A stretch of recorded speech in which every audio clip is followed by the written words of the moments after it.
Je vais te donner 3 tests aujourd'hui qui sont extrêmement simples. Ce sont 3 phrases à dire.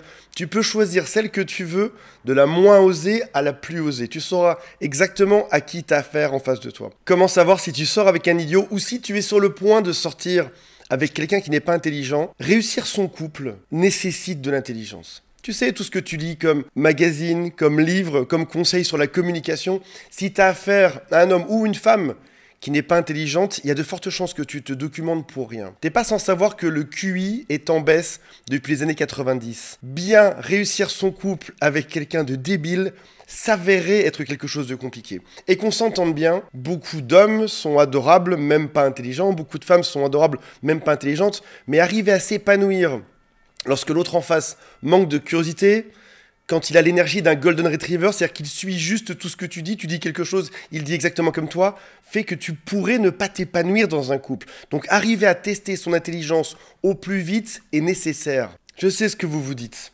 Une manière évidente de savoir si l'autre est équipé d'un cerveau et de l'intelligence serait d'avoir soi-même un cerveau et de l'intelligence. Mais il s'avère que parfois on peut être intelligent ou intelligente, comme j'ai beaucoup de clientes qui sont extrêmement intelligentes, mais qui n'osent pas poser les bonnes questions. Quand une femme se dit « je ne vais pas plaire, je ne suis pas suffisante », ou une femme qui serait dépendante affective, elle n'osera même pas poser ces questions, parce que à la base, elle se dévalorise déjà. Et là, tu arrives sur la pire équation, une belle femme intelligente qui se dévalorise, qui va tomber avec l'idiot du village. Aujourd'hui, par chance, on va réparer ça grâce à 3 questions qui sont toutes simples à poser, que ce soit sur les applications de rencontre, que ce soit en rencontrant cet homme, que ce soit même dans le couple un peu plus tard, pour savoir à qui t'as affaire. Mais avant de démarrer, si vous le souhaitez, abonnez-vous à cette chaîne. Il y a aussi un quiz en dessous qui s'appelle « Est-ce que cette personne est perverse, narcissique ou pas ?» C'est juste en dessous. Alors, les 3 phrases que je vais te donner ne sont pas à sortir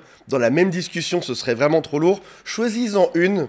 Je commence par peut-être la plus simple et on ne la sort pas dès le premier échange avec cet homme. On va quand même attendre de parler 5-10 minutes avant d'arriver sur les sujets de l'intelligence. Par politesse. On fait d'abord ce qui s'appelle du small talk. On parle de la pluie, du beau temps, de l'environnement. Et après ça, on arrive sur ces questions. Je pense vraiment que si les gens étaient moins bêtes, on aurait une société qui serait complètement différente. Alors, toute première question, quel est ton livre préféré ? De moins en moins de gens lisent. Je ne t'apprends rien. Quel est le meilleur test pour savoir si cet homme est intelligent en lui posant la question sur le livre qu'il a adoré? Si jamais il a vraiment aimé ce livre, il devrait t'en parler pendant une demi-heure. Il devrait te dire, voici le livre que je lis, voici ce qu'il y a dedans, voici ce que j'ai adoré. Il devrait s'enflammer dessus. Qu'est-ce qu'on pourrait penser d'une personne qui n'aurait même pas la curiosité de se documenter, de lire, de progresser dans sa vie? L'intelligence, c'est aussi le signe du progrès. C'est une personne qui saura faire face dans le couple à des problèmes et à les résoudre. Une personne qui ne s'intéresse pas à la lecture, une personne qui ne se documente pas, pourrait représenter potentiellement le risque que ton couple s'effondre, que ça n'avance pas. Alors attention, je ne dis pas que tous ceux qui lisent sont intelligents, mais il y a une forme de corrélation. De même que je ne dis pas que tous ceux qui ont des vêtements gigantesques sont en surpoids, mais une majorité de gens qui achètent des vêtements gigantesques sont en surpoids. Il peut aussi y avoir des modes où une femme très maigre ou un homme très maigre porte des vêtements très larges. Mais majoritairement, on pourrait dire que celui qui achète des vêtements très amples a de fortes chances d'être en surpoids. De la même manière qu'une personne qui va lire un livre a de fortes chances d'avoir une forme d'intelligence. Au moment où tu poses cette question, il va forcément sentir le piège. Si jamais il n'a pas lu le livre durant cette dernière année ou durant cette dernière décennie. Et il peut te faire des réponses qu'il faudra que tu observes précisément. Il peut te dire par exemple, j'ai pas le temps en ce moment, c'est compliqué. Ou encore, oui, il y a bien un livre sur la table de mon chevet, mais j'ai pas eu le temps d'ouvrir dernièrement. Il peut aussi te dire, je ne lis pas à cause de mon travail, de mes enfants, je ne lis pas à cause de mon entreprise, parce que j'ai pas le temps en ce moment. Mais ta question n'était pas qu'est-ce que tu lis en ce moment, ta question c'est quel est ton livre préféré ? Sachant qu'on devrait tous avoir un livre préféré, dans le temps, même si c'est juste que tu as lu il y a 5 ans. Un livre préféré représente parfaitement notre propre idéologie. On passe à la seconde phrase sur 3, celle-ci est clairement risquée. Quelles sont tes opinions politiques ? Ou, sinon un peu plus doux, serait « Que penses-tu de la politique actuelle ?» Observe bien sa manière de te répondre. Précisément, les mots employés, sa façon de se comporter.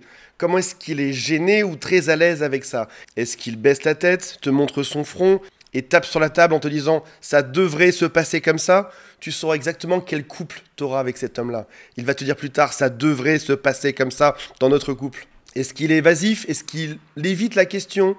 Est-ce qu'il ne s'intéresse pas du tout à la politique?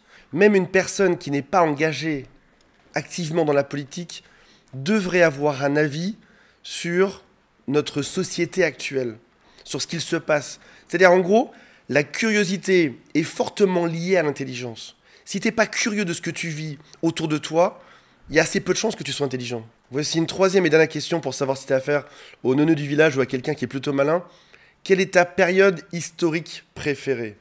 Il y avait une blague il y a quelques mois de ça sur l'Empire romain. Observe-le. Tous les hommes ont une période historique préférée qui les représente. Est-ce qu'il t'en parle avec ferveur ou est-ce qu'il te dit qu'il en sait trop rien, l'histoire c'est pas trop son truc? Te voici équipé de 3 questions pour savoir à qui tu as affaire. Il y aura un second point à vérifier, on en refera une vidéo sur la gentillesse. Tu peux être intelligent et être extrêmement méchant. Ne traîne pas avec des gens qui sont idiots. Ta vie changera quand tu seras avec des gens intelligents.